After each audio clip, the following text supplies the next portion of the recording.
Recently, USA Today released their 10 best roller coasters in the United States. Once again, Phantom's Revenge made the list, being ranked 3rd in the country. For my whole take on this USA Today 10 best roller coasters, you can check out this video here. But today, let's focus on Phantom's Revenge. My first review of this roller coaster was all the way back in 2019, and I thought it would be great to revisit this classic hypercoaster and see if it has held up all these years. Phantom's Revenge has an interesting history. First opening to the public in 1991 as Steel Phantom, the ride was originally built by Aerodynamics, and the coaster featured 4 inversions, and it held the record for fastest roller coaster with the tallest drop in the world. At the end of 2000, the 4 loops were removed and the layout was modified by Morgan before opening back up as the coaster that we know today, Phantom's Revenge. The ride's stats include a height of 160 feet, but a drop of 228 feet. Top speed is 85 miles per hour with a total track length of 3,200 feet.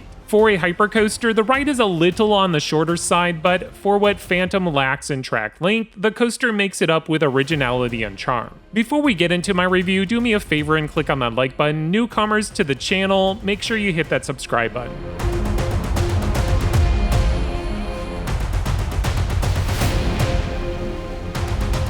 For my roller coaster reviews, I break them down into 5 categories: presentation, ride intensity, fun factor, originality, and ride smoothness. Each category receives a score between 1 and 10, and the final technical score is the average of all 5 categories. At the end of the video, I will give you my personal rating because there can be a discrepancy between what the technical rating will be and how I actually feel about the coaster. Alright, to our first category, presentation. Phantom's Revenge has one of the most unique settings for a hypercoaster. The ride sits on the edge of a mountain and uses the terrain to pull off its most exciting elements. The views from the lift hill and second hill are truly breathtaking, especially when you're looking straight ahead before diving down the mountain, as you get a panoramic shot of the whole valley, city, and river below. The track used to sport a green color, but for the 2022 season, the ride received a fresh paint job and new color scheme. I think this new purple colored track turned out well, since there really aren't many coasters out there with this color. The station is still basically the same station from when the ride opened. If there is one area that could use a nice touch-up, that would be the station. Phantom also has a unique queue that uses a bridge from the entrance of the ride, crossing over the pathway below and into the station. Aside from the giant faceless Phantom guarding the entrance to the ride station, the theming to this ride is basically non-existent. The theming isn't what makes Phantom's presentation stand out though. The location and terrain allows this coaster to stand out as a one-of-a-kind experience. Presentation earns a score of 9.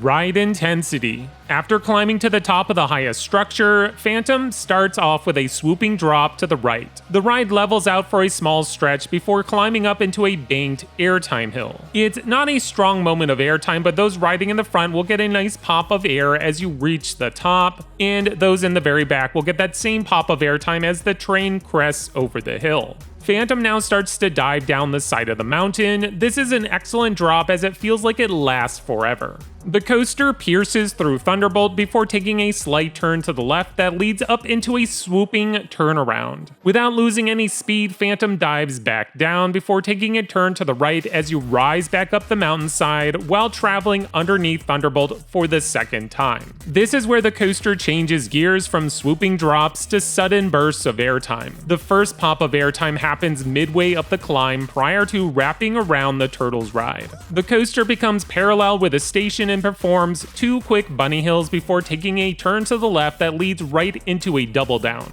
The ride has a set of trims on this hill, which as of late hasn't been hitting too hard, so you get to experience these airtime moments at faster speeds. The coaster now performs a final low to the ground turnaround that sends you into one final airtime hill before entering the brake run. With only 3,200 feet of track, Phantom enters the brakes with some gas still left in the tank. Though the ride doesn't feel overly short, the most intense moment of the ride is without doubt the giant drop into the valley. I'll gray out lot from time to time during this element, and sometimes it will even extend into the turnaround that follows. The final pops of airtime on Phantom's Revenge can all be quite aggressive as well. If you aren't expecting it, these pops of airtime will be a little jarring. To get the best experience, you need to ride Phantom a few times to understand how to handle these airtime hills. Overall, Phantom's Revenge is the most intense roller coaster in the park, but I don't think the intensity ever pushes beyond an 8, which will be my rating for this category.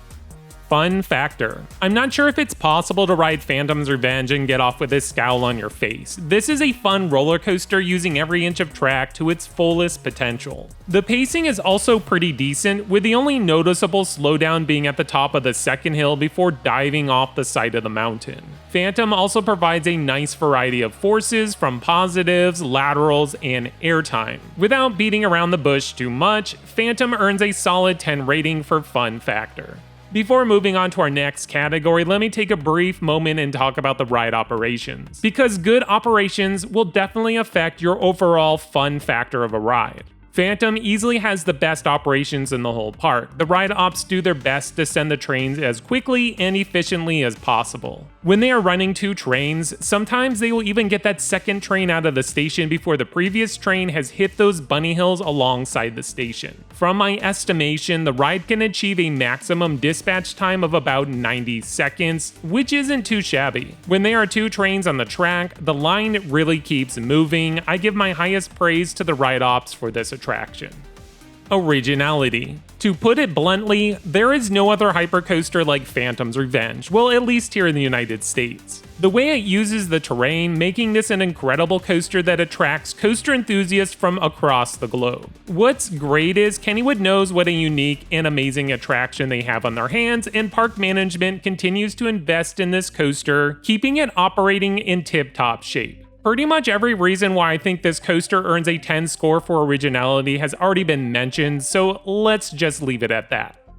Ride smoothness. Earlier, I mentioned that you need to get on Phantom's Revenge a few times in order to understand how to ride it. Those airtime hills at the end come up suddenly, and if you don't brace for them, you'll get slammed back down into your seat. The seats themselves aren't exactly the most comfy. I mean, they are hard plastic, but the lap bar seatbelt combo is about as good as it gets for a hyper coaster. There is plenty of room in between you and that lap bar, allowing you to float out of your seat during those great airtime moments. The layout itself is butter smooth. Morgan did a fantastic job reprofiling the track. All in all, I give Phantom's Revenge a score of 9 for ride smoothness. Okay, the final score comes to 9.2, which is a pretty great score. I think the rating speaks for itself why this coaster continues to be recognized as the best in the country. As for this review, Phantom's Revenge is my most ridden roller coaster, so I feel like I know it pretty well. For my personal score, I'm going to give Phantom's Revenge a score of 9.5. This is amongst my favorite, but not ranked as high as I once had. After riding this coaster so many times, you start to notice the flaws a little more, but even still, every great airtime moment outdoes any complaint I could have. Which, the more I think about it, my complaints, which would be the rough landing during some of those abrupt airtime moments, are more petty than an actual constructive criticism. Phantom's Revenge is a solid roller coaster that if you haven't been on it yet, should be moved up higher on your bucket list. I know that we all get drawn to the latest and greatest thrill machines, but sometimes the ones that have been thrilling us for many years now are still just as good as the new guys on the block. Before I wrap up this video, I went back and looked at my original score, and to my surprise, it has changed somewhat.